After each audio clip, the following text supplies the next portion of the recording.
বিশ্বজুড়ে ক্ষমতার কেন্দ্রে একটা বিরাট পরিবর্তন আসছে, আর এই পরিবর্তনের মূলে রয়েছে এশিয়ার অবিশ্বাস্য 5টি শহর।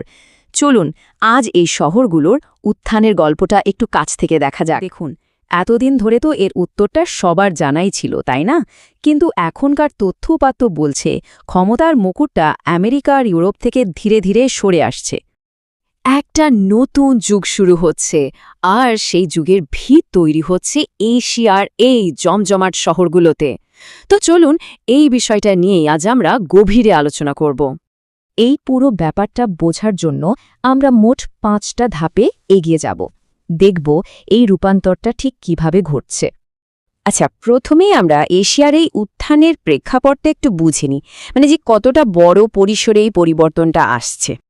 ভাবা যায়, পৃথিবীর মোট জনসংখ্যার প্রায় 60% বাস করে এশিয়াতে। আর এই বিশাল জনগোষ্ঠী কিন্তু এই মহাদেশের উদ্ভাবন আর অগ্রগতির মূল চালিকা শক্তি। এক কথায় চীন আর ভারতের মতো এশীয় দেশগুলো এখন বিশ্ব নেতৃত্বে বড় দাবিদার হয়ে উঠেছে, আর তাদের এই শক্তির উৎস হল তাদের দ্রুত গতিতে বেড়ে ওঠা আধুনিক শহরগুলো। আমাদের এই যাত্রার শুরুটা হবে সাংহাই দিয়ে, এমন একটা শহর যা এখন এক বিশ্ব পরাশক্তির বাণিজ্যিক কেন্দ্রবিন্দুতে পরিণত হয়েছে। সাংহাইয়ের ভলাচিটা হয়েছে চোখে পড়ার মতো। সত্যি বলতে, গত কয়েক দশকে এটা চীনের বাণিজ্যিক হৃৎপিণ্ড হয়ে উঠেছে। ব্যাপারটা আরও পরিষ্কার হবে এই চার্টটা দেখলে। চীনের মোট আমদানি রপ্তানির 5 ভাগের 1 ভাগ, 20% হয় একা এই সাংহাই বন্দরের মাধ্যমে। এর থেকেই বোঝা যায় শহরটার অর্থনৈতিক গুরুত্ব কতটা। এই সাফল্যের পেছনে রয়েছে এর অসাধারণ পরিকাঠামো, বিশ্ব বাণিজ্যে একটা প্রভাবশালী ভূমিকা, আর প্রচুর পরিমাণে বিদেশি বিনিয়োগ বা এফডিআই, বিদেশের বড় বড় কোম্পানিগুলো এখানে প্রচুর টাকা বিনিয়োগ করছে। চলুন এবার আমরা এমন দুটো শহরের দিকে নজর দিই যাদের উন্নয়নের গল্পটা একদম আলাদা, কিন্তু তাদের উত্থানটা সমানভাবেই অবাক করার মতো। এখানে দুটো একদম ভিন্ন পথের ছবি ফুটে উঠছে। দেখুন, দুবাই যেখানে পর্যটন আর বিলাসবহুল রিয়েল এস্টেটকে ভিত্তি করে এগোচ্ছে, সেখানে হো চি মিন সিটি হয়ে উঠছে পুরো দক্ষিণ পূর্ব এশিয়ার ম্যানুফ্যাকচারিং বা উৎপাদন হাব। এটা কিন্তু একটা অবিশ্বাস্য ব্যাপার। দুবাইয়ের মোট আয়ের 95% এখন তেল ছাড়া অন্য খাত থেকে আসে।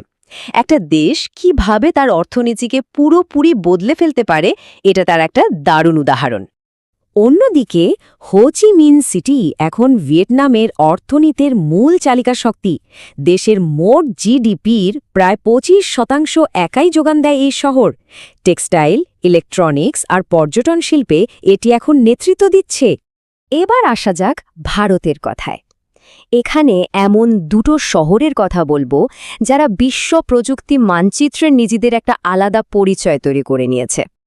আমাদের তালিকার প্রথমে আছে হায়দ্রাবাদ। শহরটা এখন সাইবারাবাদ নামে পরিচিতি পাচ্ছে, আর বিশ্বের নামকরা সব টেক কোম্পানিকে নিজেদের দিকে টানছে। তো হায়দ্রাবাদের এই সাফল্যের মূল কারণ হল কৌশলগত পরিকল্পনা আর সরকারি উদ্যোগ। সরকার এখানে স্পেশাল ইকোনমিক জোন বা SEZ তৈরি করেছে, যেখানে বিদেশি কোম্পানিগুলোকে ব্যবসা করার জন্য বিশেষ সুযোগ সুবিধা দেওয়া হয়। আর এই তালিকার একেবারে শীর্ষে আছে যে শহরটি, তাকে অনেকেই বলে থাকেন বিশ্বের দ্রুততম বর্ধনশীল শহর বেঙ্গালুরু। এটা সত্যিই অবিশ্বাস্য। একটা মাত্র শহর, আর ভারতের পুরো আইটি সেক্টরের অর্থনৈতিক উৎপাদনের 40% যোগান দেয় এই বেঙ্গালুরু। আসলে বেঙ্গালুরুর এই আতঙ্ককারী সাফল্যের পেছনে আছে এখানকার মেধাবী আর দক্ষ জনশক্তি, জমজমাট স্টার্টআপ কালচার আর জীবনযাত্রার উন্নত মান, যা সেরা প্রতিভাদের আকর্ষণ করে। বেশ, এই 5টি শক্তিশালী শহরের ভেতর দিয়ে আমাদের এই যে যাত্রা, এর থেকে মূল কোন বিষয়টা আমাদের সামনে উঠে আসছে?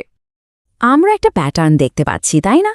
প্রত্যেকটা শহরই প্রযুক্তি, বাণিজ্য বা পরিষেবার মতো কোনো একটা বিশেষ দিকে মনোযোগ দিয়ে সাফল্যের পথে এগিয়ে যাচ্ছে।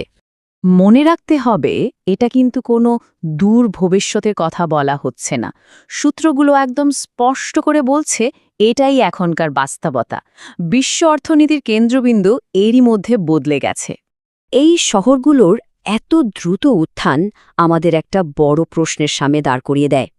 আগামী দশকগুলোতে এশিয়ার নেতৃত্বে যে নতুন বিশ্ব ব্যবস্থা গড়ে উঠবে তার চেহারাটা ঠিক কেমন হবে?